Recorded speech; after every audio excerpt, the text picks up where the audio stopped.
Hello বন্ধুরা, তোমরা তো 4 ইউটিউব ব্লগ তোমাদের সামনে আবার একটা নতুন ভিডিও নিয়ে চলে এলাম। আমরা এখন যাচ্ছি লাইরি বাবার মন্দিরে। সবার প্রথমে ঢুকতেই আমরা দেখতে পেলাম অনেক রাজাহাঁস, তারা নিজেদের মতো খেলছে।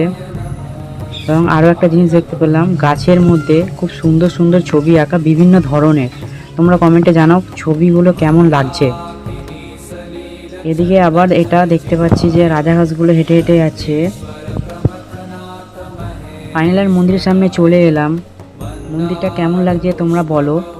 আর এরকম সুন্দর সুন্দর ভিডিও পাওয়ার জন্য আমাকে লাইক করো, কমেন্ট করো, শেয়ার করো অ্যান্ড চ্যানেলটাকে সাবস্ক্রাইব করো। তবেই তোমরা এরকম নতুন নতুন ভিডিও পাবে আর অনেক কিছু জানতেও পারবে। Thank you for watching my video. By.